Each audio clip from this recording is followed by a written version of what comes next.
Ternyata sholat itu satu-satunya wasilah ibadah yang disebutkan dalam Al-Quran untuk langsung memohonkan semua kebutuhan yang kita rasakan. Bahkan sebelum kita diminta sholat, itu kalimat pertamanya bukan ibadahnya. Kata Allah, kau punya masalah apa? Sedang butuh apa? Sedang punya problem apa? Buka Quran surah kedua Al-Baqarah ayat ke-45 sampai 46. Paling kanan pertengahan di usad. Wasta'inu bis-sabri was-salah. Perhatikan kalimatnya, indah sekali. Ya Allah menempatkan sholatnya bagian kedua. Kata Allah, wasta'inu, hei hambaku, jika kalian punya persoalan dalam kehidupan, maka perhatikan kalimatnya baik-baik. Wasta'inu, mintakan solusinya kepadaku. Jadi kalau sedang punya masalah, bukan bikin status, gak akan selesai. Sedang eksplorasi minyak, gak keluar-keluar, bikin status. Duh, susah sekali yang ngebornya. Gak akan selesai. Jalan macet, bikin status. Jakarta macet, ya gak akan selesai. Ya, apa yang harus dilakukan? Kata Allah, jika Anda beriman kepadaku, yakin denganku, maka wasta'inu, punya persoalan, minta kepada Allah. Caranya bagaimana? Satu, bis-sabri, terima dulu masalah itu, jangan dikeluhkan. Kaidah lain muncul, karena mustahil saya akan titipkan persoalan kalau tidak Anda mampu mengatasinya. Kaidah Quran surah kedua ayat 286, kita hafal ayatnya. La yukallifullahu nafsan illa usaha. Perhatikan kaidahnya. Allah tidak mungkin menguji seorang hamba di luar batas kemampuannya. Jadi kalau kita sedang punya ujian di rumah kah, pekerjaan kah, kehidupan sosial kah, sebesar apapun ujian itu, kata Allah, memang karena Anda yang sanggup. Kalau nggak sanggup gak akan diuji. Di ujian itu berbanding lurus dengan kemampuan. Mustahil seorang hamba diuji di luar batas kemampuannya. Jadi kalau Anda sekarang pun sedang punya masalah sebesar apapun, kata Allah, memang cuma kamu yang sanggup, yang lain tidak. Maka jangan mengeluh. Jangan Anda katakan, ya Allah, why me? Kenapa saya? Kata Allah, why not? Memang kamu yang mampu. Yang lain tidak. Nah, ketika Anda bisa menerima itu dengan sabar, baru datang kalimat kedua. Wassalah. Kemudian datang, tunaikan sholat dan mintakan solusi kepadaku lewat sholat. Ya, sedikit ya. Lihat sini. Saya berikan sedikit uraian Al-Quran. Saya boleh menulis ini? Boleh ya? Ibu, maaf, agak jauh. Ibu kelihatan ini? Oh, belum saya tulis. Bagaimana bisa kelihatan? Luar biasa. Cuma di Pertamina, belum ditulis sudah kelihatan. Maaf, lihat sini, wasta'inu. Baik, ya. Saya ingin sedikit sekali. Ini redaksi Quran itu indah sekali diksinya.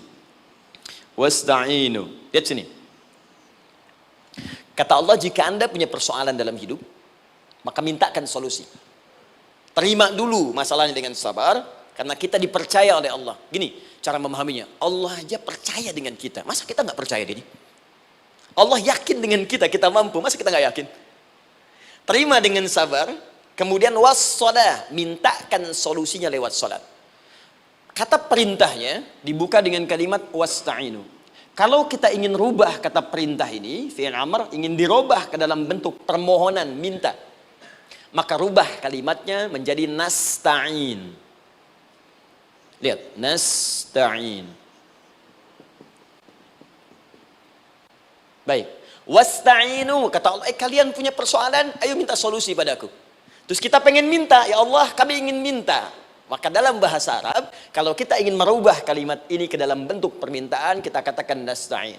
Saya tanya pada Anda, pernah nggak dalam sholat kita mengucapkan kalimat nasta'in? Ada? Masih ingat? Baik, apa kalimatnya? Iyyaka na'budu wa iyyaka nasta'in. Perhatikan, iyyaka na'budu wa iyyaka nasta'in. Iyyaka na'budu, iyyaka, ya Allah, engkau perintahkan aku untuk ibadah. Maka sekarang aku ibadah, sholat. Hanya kepadamu saja. Kan kata Allah, kamu sholat. Terus kita katakan, iyyaka na'budu. Sekarang kami sholat, ya Allah. Nama lain sholat itu ibadah. Kalau kita ibadah, na'budu. Dari mana tahunya nama lain sholat ibadah? Quran surah ke-20 ayat ke-14. Fa'budni wa aqimis sholat li dzikri. Ibadah kepadaku, caranya sholat. Maka saat sholat kita katakan, iyyaka na'budu. Ya Allah, engkau perintahkan aku untuk ibadah. Sekarang aku ibadah. Wa iyyaka nasta'in. Dan sekarang aku sedang punya persoalan, ya Allah. Aku punya masalah. Aku punya problem. Dan aku yakin hanya Engkau yang pasti akan menyelesaikannya. Ketika Anda mengatakan iyyaka nasta'in, perhatikan hadis qudsinya. Hadisnya qudsi. Ya. Al-Imam Al-Bukhari meriwayatkan, Imam Muslim meriwayatkan, An-Nasa'i meriwayatkan dari sahabat Abu Hurairah radhiyallahu taala anhu. Ada lagi yang dari sahabatnya Anas bin Malik. Perhatikan kalimatnya. Idza qala al-'abdu iyyaka na'budu wa iyyaka nasta'in, jika hambaku dalam salatnya benar membacanya, benar dari awal salatnya sampai dengan kalimat iyyaka na'budu wa iyyaka nasta'in, ya Allah, sekarang aku ibadah kepadamu dan sekarang aku punya persoalan. Aku mohonkan solusinya darimu. Kata Allah, hadza baini wa baina 'abdi. Ini perjanjian antara aku dengan hambaku. Wali 'abdi. Hadisnya qudsi. Wali 'abdi, kalau hambaku benar salatnya sampai kalimat ini, masa'alah, apapun yang dia minta sekarang aku akan kabulkan. Aku akan kabulkan. Pertanyaan saya, berapa di antara kita yang sholat sampai detik ini ribuan kali ruku dan sujud yang memanfaatkan momentum ini untuk memohon? Siapa di antara kita yang ketika sholat memohon kepada Allah solusi? Jangan-jangan selama ini sholat itu hanya menjadi formalitas saja. Takbir, ruku, sujud, salam, selesai. Takbir, ruku, sujud, salam, selesai. Padahal Allah sudah menunggu hambaku, kamu itu punya masalah apa? Makanya setiap waktu dibagi 5 supaya hidup kita ringan. Subuh ke zuhur punya masalah, zuhur salat. Begitu kita mohon, tuntas masalah itu. Zuhur ke asar punya persoalan, asar salat. Dijawab oleh Allah, tuntas persoalan itu. Karena itu semua nabi dan rasul, bahkan orang soleh, ketika punya persoalan dalam hidupnya, even itu hanya menulis karya ilmiah, maka mereka akan memulai dengan sholat dan minta kepada Allah Subhanahu Wa Taala. Teman-teman kenal Nabi Zakaria? Bagus. Baik, di sana belum tulis, sudah kelihatan. Sini kenal Nabi Zakaria, alhamdulillah. Tapi nggak apa-apa. Saya ke Sukabumi, Pak. Ada yang kenal Fir'aun. Kenal Fir'aun, kenal, bagus. Baik, Sukabumi hubun dunia, suka itu hubun, bumi itu dunia. Baik. Teman-teman, Nabi Zakaria itu diuji oleh Allah. Maaf, belum punya keturunan. Dan semua nabi punya ujian. Jadi jangankan kita, nabi aja yang jelas surganya punya ujian. Ya, Anda pernah sakit, Nabi Ayub sakitnya lebih parah dari kita. Ya, Anda di keluarga belum ada keturunan, Nabi Zakaria pernah lebih daripada kita. Sampai rambutnya memutih, fisiknya sudah letih, dan menurut medis, maaf sekali, istrinya divonis tidak mungkin punya keturunan, monofus dan mandul, mustahil. Secara klinis, gak mungkin. Secara medis, tidak mungkin. Maka Allah tunjukkan satu isyarat yang sangat luar biasa. Jika Anda mendapati situasi, makhluk mengatakan ini mustahil dan sudah angkat tangan, ini tanda pertama dari Allah, langsung tinggalkan pendapat manusia, langsung memohon kepada Allah.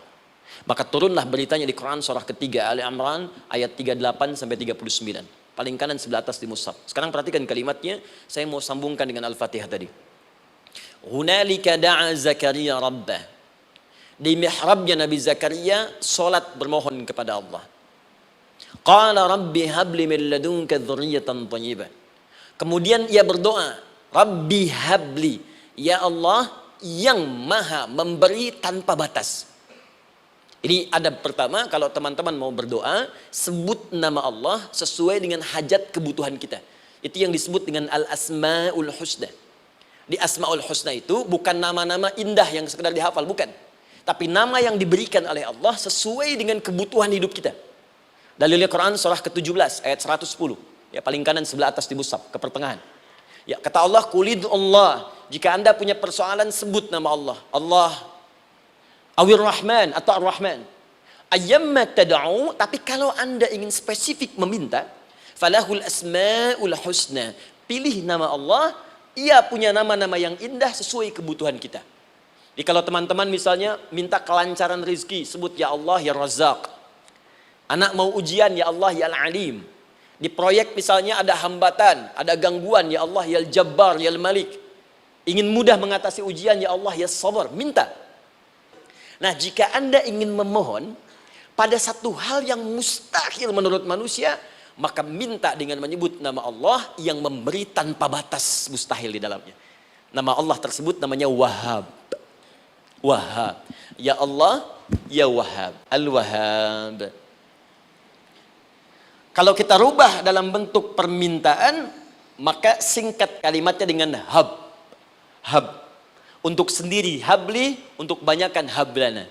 Rabbana hablana min azwajina wa dzurriyyatina qurrata a'yun. Nabi Zakaria minta karena sendiri yang mengalami situasi itu, maka beliau katakan, Rabbi habli, ya Allah, habli min ladunka, ya Allah yang tak punya batas dalam pemberian. Mereka mengatakan aku tak akan punya keturunan. Mereka mengatakan mustahil aku punya anak. Dan aku yakin kau memberi batas tanpa memberikan pemberian tanpa batas. Aku mohon darimu saja. Darimu saja. Dzurriyyatan thayyibah, keturunan-keturunan terbaik. Innaka sami'ud du'a. Engkau pasti mendengar doa saya. Kalau pada yang maha memohon saja, maha mendengar saja tidak mengabulkan, lantas kepada siapa lagi aku mesti minta? Poinnya adalah, ini disampaikan oleh Nabi Zakaria dalam keadaan sedang sholat. Mesti berdiri dalam sholatnya. Dalam bahasa Arab berdiri disebut dengan qaimun, qaim, berdiri. Sedang sholat disebut dengan yusolli. Perhatikan ayat 39-nya. Fanadathul malaikatu wa huwa qaimun yusolli fil mihrab. Maka seketika ketika doanya selesai dipanjatkan, sholatnya belum selesai. Doanya selesai dipanjatkan, seketika datang malaikat menyampaikan, kamu dapat kabar gembira, Anda akan punya anak, bahkan namanya langsung diberikan oleh Allah, Yahya, artinya hidup.